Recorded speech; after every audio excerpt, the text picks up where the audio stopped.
68 Mexico City.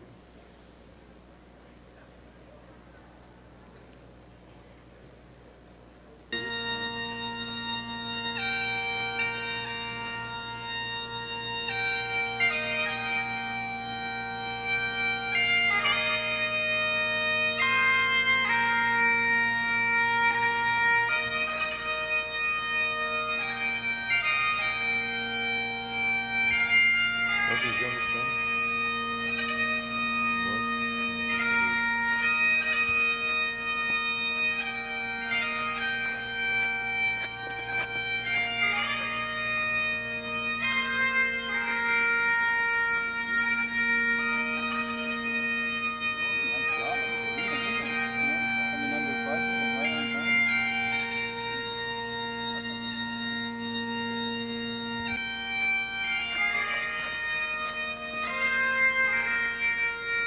It's overwhelming to see each and every one of you here. Beautiful, smiling faces, warm hearts. I'm not sure that the ice won't melt before we leave here, but we will make it short and sweet because this is a celebration of life.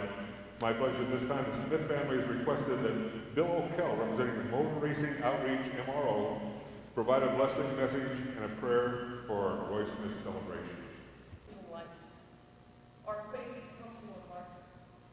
What we believe, a lot of what we feel, our knowledge comes from the wisdom we have in our head. We balance the two. Resting on the hope of what?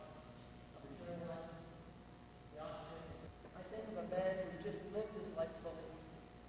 I mean, how many people can say there's opportunities to events? There was always something going on afterwards. There was always a party. There was always an opportunity to share, just like today. And the Smith family, as gracious as they were, they always had lots of food. There was always chicken and fish and hamburgers and hot dogs. And of course, there were lots of refreshments. Pop, coffee, wine, and then of course, there was beer. And there was Roy, and he would always offer me a beer. He'd say, Billy, you want a beer? And 49 times out of 50, I'd say, no thanks, Roy. They'd say, what do you want to take, one of those pansy sporty car race driver drinks like a Diet Coke? I said, yeah, that's pretty much what I have, Roy. That's pretty much a Diet Coke. And you know something? He'd always have it there for me. But I thought about today, and I thought about Roy coming to me and saying, what are you going to drink today? And you know, today's a little different. Today's kind of a Budweiser kind of day. So I brought this with me. I said, Roy, this is for you. This Bud's for you. Thanks very much. God bless you. Thank you.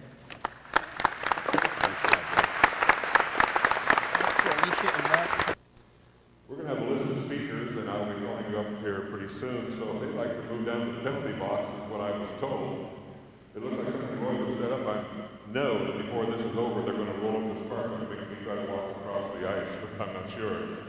But Albert Smith, along with Kent Brewer, Fred Raper, Andy Young, Dave Hurst, Mickey Beadle, Gary Smith are all going to speak, and we look forward to that. So if you'd like to start moving down towards the penalty box, we're not putting you in the penalty, we just want you to be ready when we go. You know, there's many things in life. It doesn't make it easier, but when you come to something like this and a celebration of life, we want you to look at the person next to you and smile.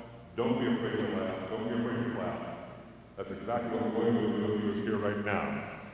Roy Smith was born August 2nd, 1944. He married his lovely wife, Chucky, in a great marriage on May 14th, 1966. He left us February this year, February 26th, and laid to rest today, right here on the island, and that is March 5th, 2000.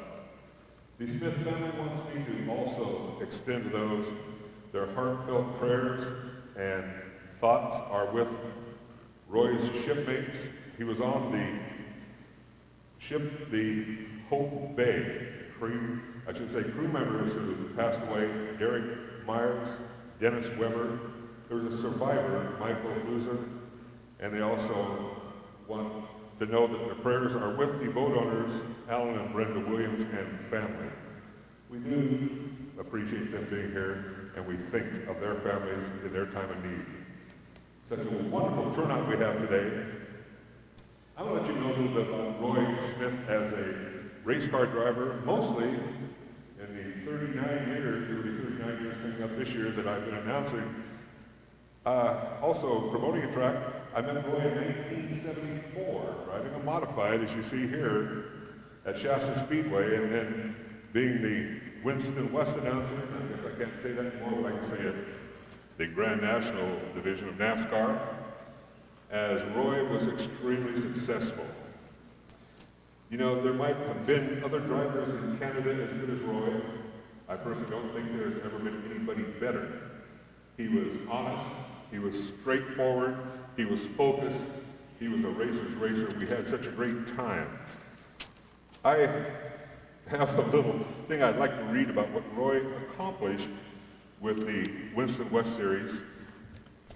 And when I do that, I hark back to the famous, like Mark Twain said, there are three types of liars. There's a regular liar, a damn liar, and there's statistics. So I'm going to give you a few statistics right now. Roy Smith, NASCAR Grand National Winston West Series, he was a champion in 1980, competed in 1981, and again in 1982. Took a few years off, and then came back and won again in 1988 for four-time series champion, Massachusetts Bill Schmidt. Roy won 4 championships in 105 races, and this is not to degrade Bill Schmidt, who's a great driver, good friend of Roy, who would love to be in here today. But it took him 232 races for 4 championships. It took Roy 105. He won 15 times. That's 8th on the all-time list. He had 12 fast times. He's 10th on the all-time list. He led 41 of those 105 races for 1,378 laps. And this part is probably the most amazing. Out of 105 races, he was in the top 5 48 times, the top 10 67 times. It was my pleasure to MC the newly formed West Coast Stock Car Hall of Fame. And in Los Angeles in 2002, along with drivers such as Parnelli Jones, Dan Gurney, Bill Schmidt, Ron Hornaday, Jack McCoy, and Ray Elder, Roy was in the initial class, brought in, and he is in not only this wonderful Victoria Auto Racing Hall of Fame, but he's also in the West Coast Stock Car Hall of Fame. What a great runner, what a great person, and it's just such a pleasure to let you know that we have lost something great, but we also speak. There's just your feelings. Each and every one of the people behind you want you to tell them the stories. There are some great stories I know we're going to hear. So my pleasure this time to introduce and bring out Albert Smith. As Albert was out, I take the quote from Elizabeth Kubler-Ross, who wrote, "Death is a transition into a higher state of consciousness where you continue to receive, to understand, to laugh, to be able to grow." All this stuff can't just happen to one person. There are some amazing stories, but I will promise you that those stories are true. And the reason I know that is later I became involved in some of them. And the thing about Roy's stories were Very nice. Thank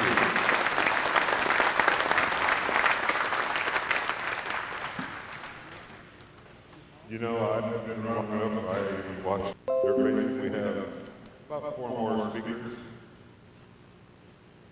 You know, it's hard to encapsulate a lifetime in about 35 minutes. Good to see you. I got the proof here. One's about a very famous pianist. He died a year ago. And I hope we might see him here at Western Speedway. Because this is something up in the bush. Pass it around, fellas. Get the stats out in a minute. That's a true story. Start by saying,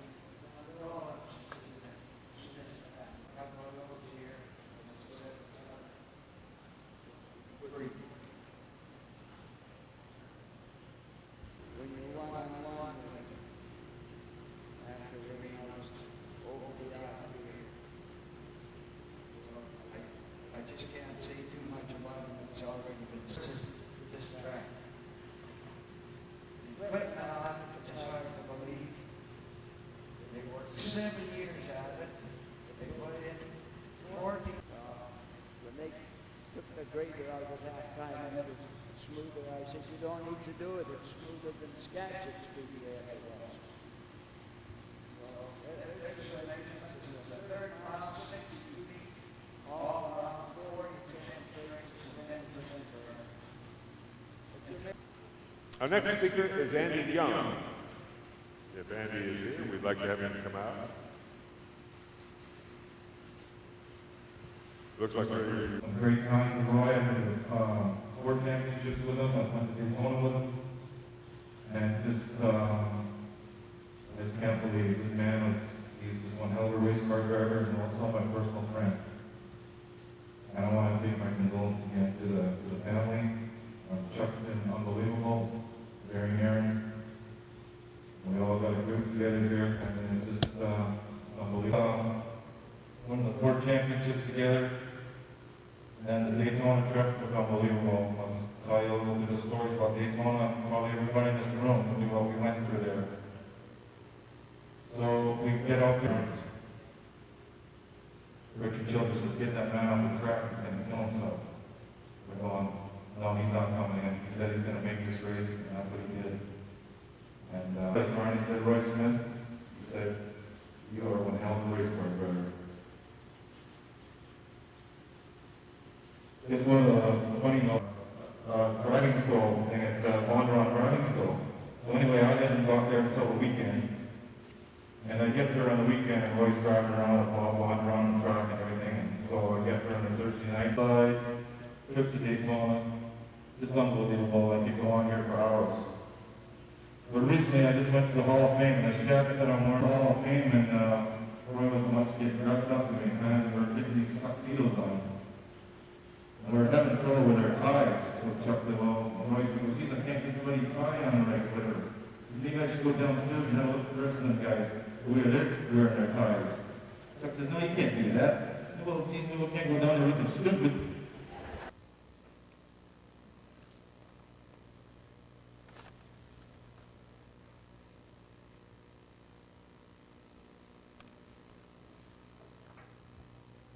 By the way, we do have from Canadian Motorsports History Group, it says that, sorry they could not attend today. Just 1 minute. Okay, thank you.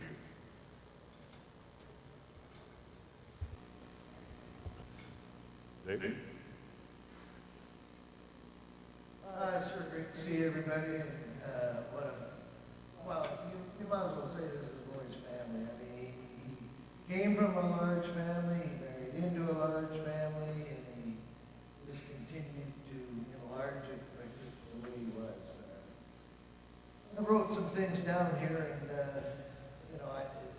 sounds repetitious, and he was a humble, loyal, hands-on, hard-working, well-respected, generous friend to whomever he came in contact with, whether it was through employment or competition, recreation.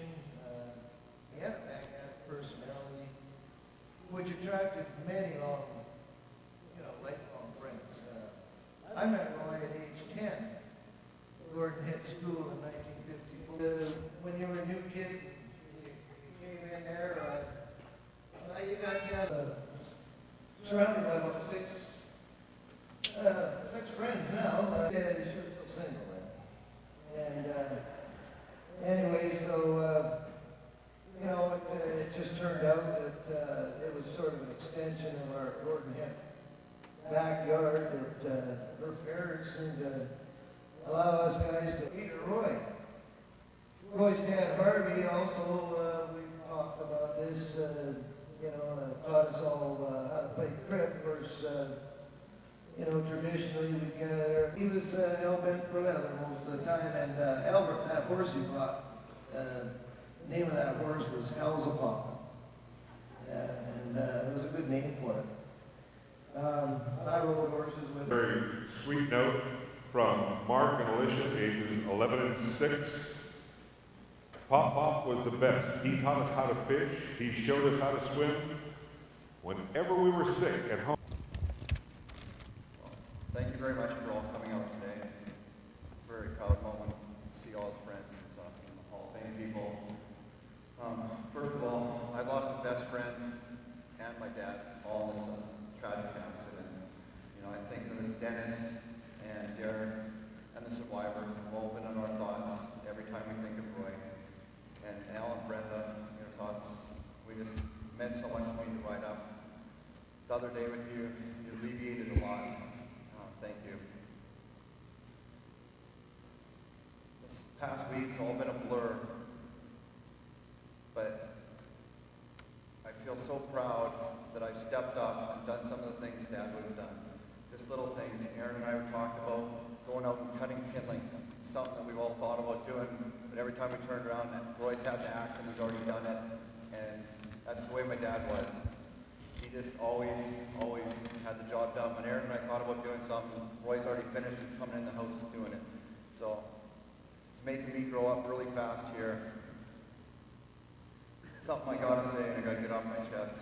I don't know, some of you know, he had a blue Volkswagen, and I think I had a few accidents in it, and ended up writing it off. But Dad, just sorry about that one.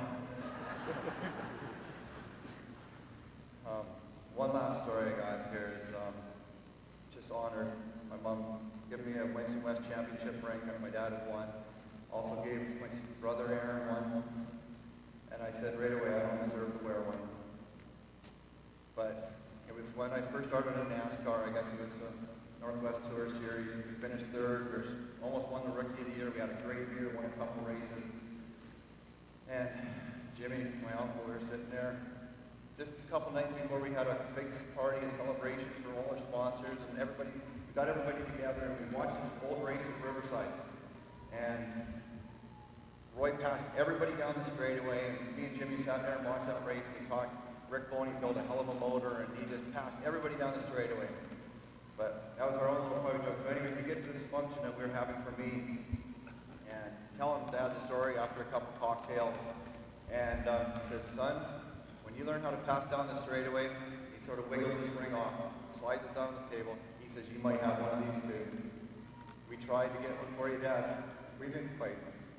So I really appreciated all the times that we went racing together and stuff. And I just got to end at that. I don't know. There's too many stories, and it just, I don't know. I lost my best friend and my dad. Thank you. Yeah, it makes me sound more. And my parents don't say anything, but we just back what they pay and just wrap it up. If you have anything else.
And our final thought as we get very close to the week all Roy, I'm going to have some food and beverages ready.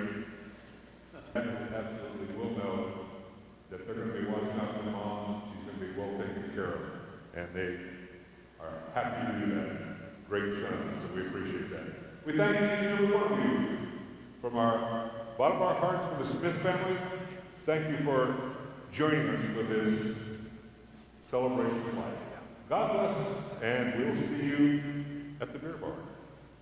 The where? The beer bar. Oh, I like that idea. I don't need to say okay, you go. Then we'll come with it. How are you? Good, Terry.